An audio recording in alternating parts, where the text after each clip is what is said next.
Allez, bonsoir tout le monde. Ahmed de retour. Ok. Bon, comme promis et chose promise, chose due, comme on le dit.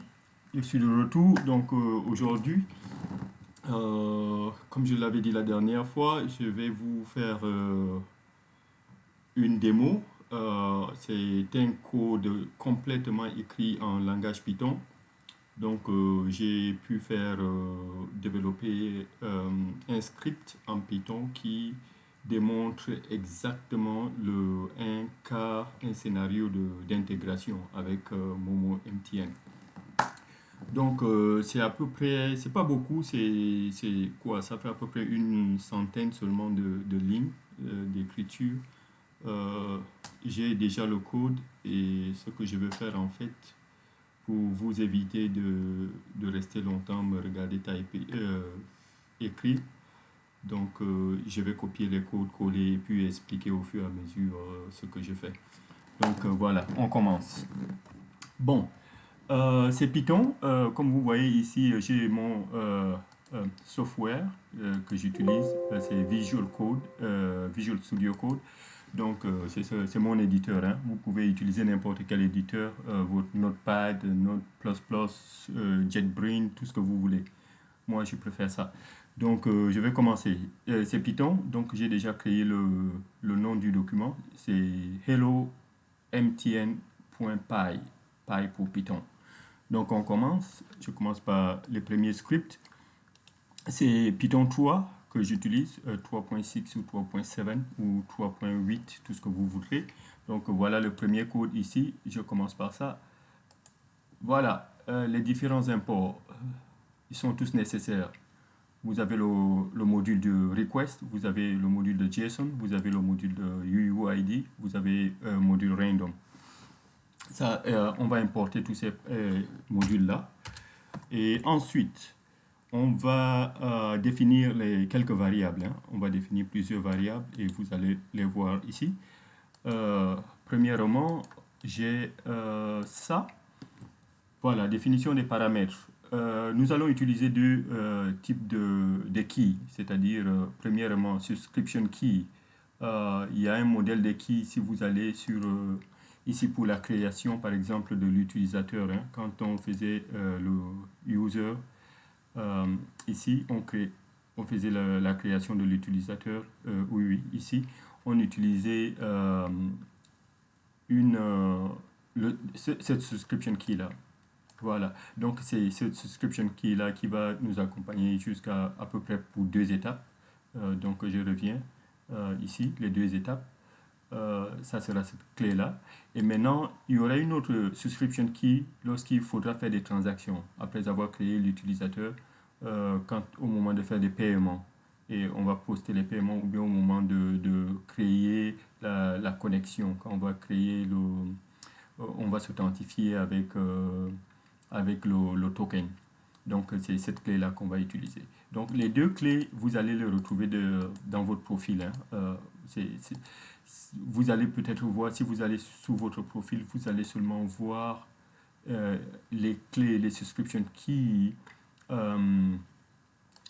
relatives un peu aux différents produits. Par exemple, ce produit-là, ce produit-là, ce produit-là ont les différents subscription keys que vous pouvez utiliser. Il y a le primary ou le secondary. Ça dépend, vous pouvez prendre l'un ou l'autre. Mais il y a un petit souci. Quand il faut créer, par exemple, l'utilisateur, ça ne prend pas ces keys-là. Donc, si vous utilisez ces deux keys-là, ça ne va pas marcher. Et ce qu'il faudra faire, c'est peut-être venir ici, euh, essayer de créer un utilisateur ici. Euh, vous faites try it et puis vous allez voir que ça utilise une des clés qui n'est pas parmi les 4 ou les 8 dans votre profil. Et comment savoir? Si vous venez ici, vous voyez secondary, vous allez voir, vous voyez, c'est c'est rattaché à la création d'utilisateurs. Je sais pas, 000010, ça doit être celle-là. Voilà, vous voyez. Donc, c'est la clé qui est rattachée au collection of build. Je ne sais pas comment retrouver ça. Ok. Deposit fund for multiple users. En tout cas, il faut faire des recherches. Je ne sais pas quelle clé exactement utiliser. Donc, c'est pour cette raison que, bon, moi, j'ai décidé de créer deux clés différentes. Et j'ai copié directement sur ce profil-là celle qui permet de créer l'utilisateur et l'autre qui permet de faire des transactions. Donc voilà, une fois ces deux clés créées, rappelez-vous l'utilisation un peu de Universal UID qu'on on allait toujours sur ici pour créer le UID. Ici avec Python, vous pouvez directement créer votre UID. Donc voici l'URL pour la création de l'utilisateur. Voici le body du post. Et puis voici le header. Le header, vous vous rappelez, il y avait la référence, le content type, et puis la subscription ID. Donc cette subscription ID là, c'est une variable qui est ici, qui correspond à cette valeur là. Voilà, on continue. Après ça, on va faire. Après ça, ce que je fais, c'est la création de l'utilisateur. Donc, on passe à la création de l'utilisateur. Voici le code. Donc, j'ai défini les variables. Ici, je crée l'utilisateur. Création de l'utilisateur. Donc, c'est un post. Vous voyez, R, request, post, l'URL, data en JSON, et puis le header défini. Et puis bon, je peux déjà exécuter ça hein, si vous voulez voir la suite, mais c'est pas la peine, on va continuer. Oui, bon, disons, je peux le faire. Hein. On exécute ça pour voir ce que ça donne. Voilà, boum, c'est la réponse est 201. Ça veut dire que l'utilisateur a été créé. On continue. Maintenant, après que on ait créé l'utilisateur, le user, on va créer le API key. Revenons ici, je vais vous montrer. J'avais dit donc les étapes. Hein. Ok, on va vous montrer un document. Je vais ouvrir Notepad, pas Notepad, OneNote. J'avais ça, je vous avais montré les étapes. Hein. J'avais dit, ok, on commence par créer l'utilisateur. Ensuite, bon, c'est pas la peine de vérifier la création. Après, on crée le API key. Donc, c'est ça notre seconde étape. Ok, on va créer le API key. API key, voilà le code. J'arrive.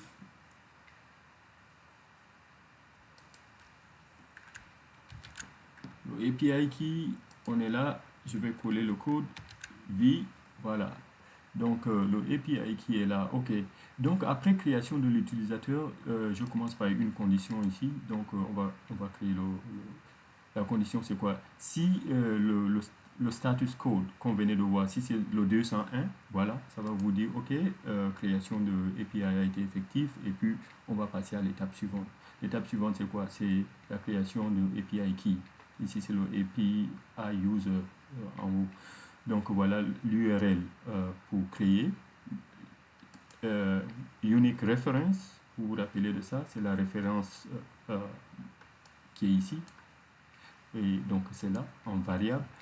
Et puis le body, il n'y a rien ici, c'est seulement un string, je n'ai pas mis de valeur spécifique pour le callback. Et le header, comme d'habitude, c'est la subscription. Donc c'est la même subscription, la toute première d'ici. Voilà. Et ensuite on fait le request encore. Et c'est un post. Voici l'URL. Et puis là on aura la réponse. Et je vais convertir cette réponse en JSON pour pouvoir lire ma réponse que je recherche. C'est en fait quoi? Le API key. Donc je vais encore exécuter ça pour vous montrer. Voilà, on est au 201, la réponse est sortie. Voilà, voilà le API key qui est là. Le API qui a été créé. Bon, excusez mon clavier, hein, je ne sais pas francophone, donc je n'ai pas les accents. Voilà, voici le API key. Donc, on a deux choses. On a le user ID, on a le API key. Bon, maintenant, on va passer à l'étape suivante. L'étape suivante, c'est après avoir eu les deux. On a ça, on a aussi ça. Donc c'est bon, on peut commencer nos transactions, le décaissement, le paiement, la demande de paiement, tout ce que vous voudrez. Donc l'étape suivante, c'est si vous allez sur euh, ici, le portail, c'est un peu compliqué ici parce qu'il faudra aller convertir ces autorisations-là, avoir un peu tous les encryptions, les encoding, tout ça là, c'est compliqué. Avec Python, c'est très simple. Tout ce qu'on a à faire, je vais vous montrer. On ne fait pas tout ça. On appelle seulement. Je- on va faire, on va faire ceci. Je vais prendre tout le reste. Hein. Je vais prendre tout le reste du code. J'arrive. OK. Donc la suite maintenant. Après avoir créé la clé, on a la clé, on a le API key. Donc ce qu'on va faire maintenant, c'est commencer notre transaction, l'opération. On veut par exemple s'authentifier avec notre token. On va obtenir le token donc, via ce code-là. Voilà le code. Le code commence à peu près ici. API key. Ok, ici on s'était arrêté là. 34. On a imprimé le API key. Maintenant, c'est pas nécessaire, hein, c'est pas nécessaire de faire le cryptage, le B64 encoding, tout ça là avec Python. Vous avez des modules qui vous permettent de faire directement tout ça là. Et en fait, c'est quel module? C'est ce module-là. On fait le request, on fait le post. Donc, on va utiliser le auth pour authentication. Donc, authentication, ça prend deux paramètres, c'est-à-dire le user et le mot de passe. Donc, user, password. Donc, le password, c'est le API key. Le user, c'est la référence de l'utilisateur, le API user. Et comme d'habitude, on remet un peu les paramètres du header. Vous avez le header qui est quelque part défini. Où ça?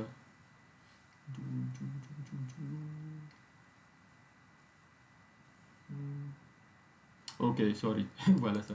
Voici le header, c'est parce que c'était une seule ligne, donc je n'arrivais pas à revoir ça. Voici le header, c'est une seule ligne, c'est seulement la subscription key. Et puis l'URL qui est là, voici l'URL. Et donc, je lance le request. Donc, en fait, ça c'est l'authentication qui va me retourner en fait un token. Et ici, je dis si la réponse est 200. Donc, si vous allez à la création pour le post, la réponse devrait être, je crois, 200. Non, c'est pour le token.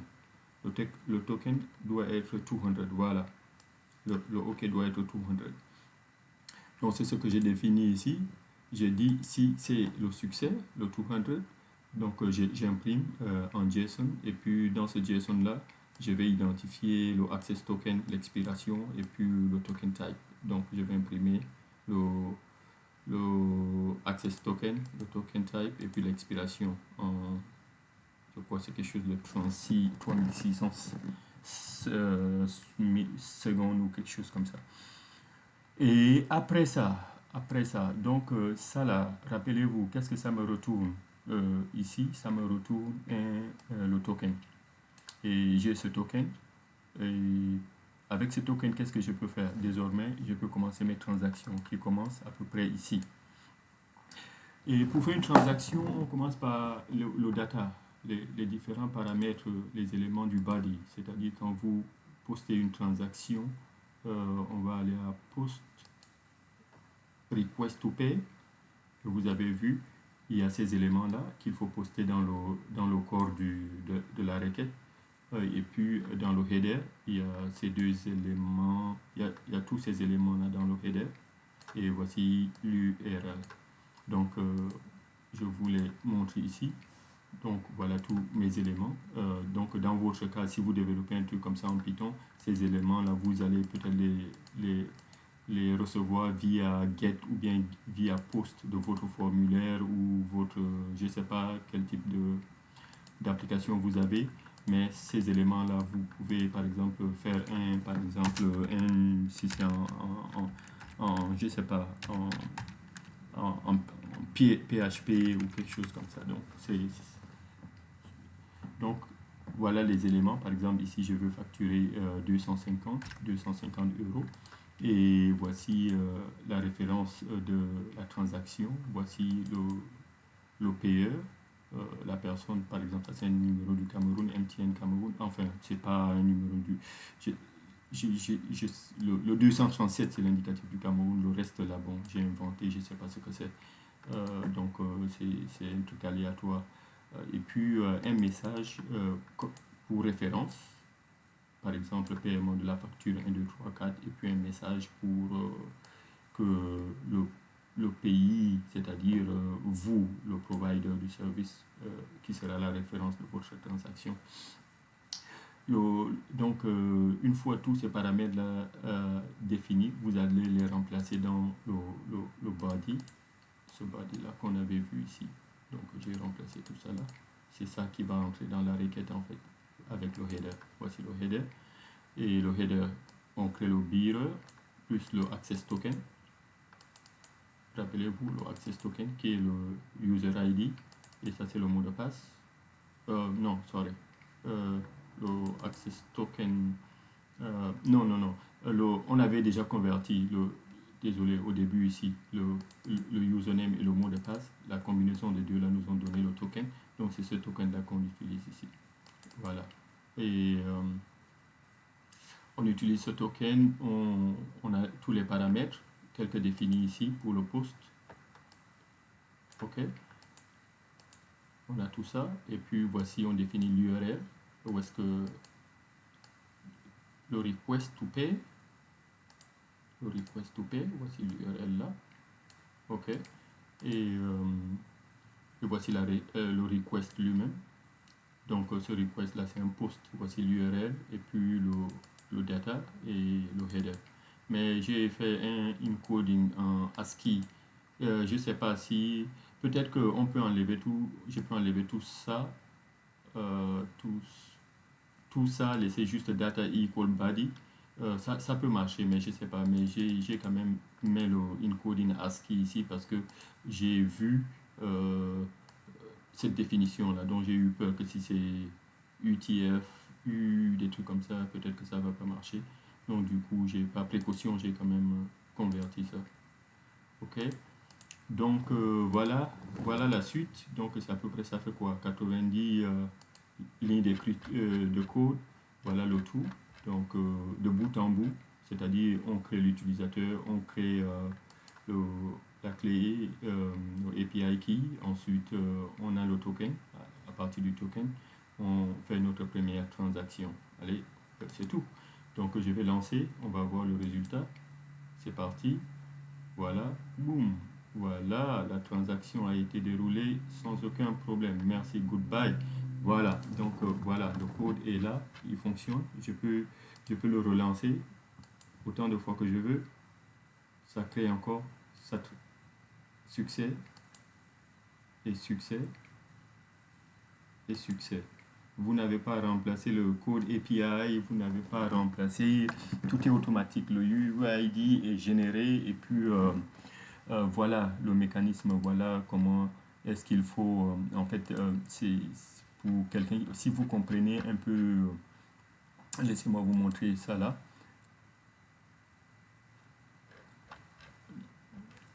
Non, je pense que c'est plutôt dans la documentation. Hein. Voilà le scénario, testing, yes, use case. Les différents scénarios. En fait, voilà le mécanisme. Si vous regardez mon code ici, tout ce code-là résume en fait le grand scénario que vous avez ici. Le provider, c'est vous, la plateforme, c'est MTN, le payeur, c'est l'utilisateur qui utilise un peu votre application. C'est-à-dire, vous êtes le provider, donc vous créez une application, et celui-ci, c'est le client qui utilise cette application-là. Donc, tous ces mécanismes de va-et-vient, post, request, response, tout ça en résumé, ce premier-là, pour le request to pay, c'est celui-là qui est résumé dans ce code-là du début jusqu'à la fin. Voilà. En combien de minutes à peu près? Je pense qu'on a fait le tour. 20 minutes. C'est quand même long, mais voilà, heureusement, j'ai fait ça un peu rapidement, copier-coller pour que vous voyez. Donc, la prochaine fois, next time, ce qu'on va faire, je vais faire du PHP. Et je sais que ça va intéresser beaucoup de gens parce que on va pas seulement faire du PHP, mais on va aussi faire un plugin de WooCommerce, c'est-à-dire un plugin de WordPress. Et avec ça, les utilisateurs de WordPress auront un plugin qu'ils pourraient directement utiliser sur leur application, c'est-à-dire l'extension. Ils vont juste télécharger l'extension et puis rentrer les paramètres, les variables, et puis ils n'ont plus rien à faire. Ils seront capables de fournir leur application à tout le monde dans tous les pays qui déservent MTN Money. Et voilà, c'est tout quoi. Donc, stay tuned. Ça sera ce week-end-là. Je vais essayer de travailler là-dessus. Et puis, je vous ferai la démo, peut-être dimanche ou lundi. J'espère qu'on aura le temps de le faire quand même. Ok, ben voilà, merci beaucoup les amis, c'est un plaisir encore. Donc vous avez des questions, n'hésitez pas, vous avez des commentaires, allez, n'hésitez pas non plus. Allez, merci, bye bye.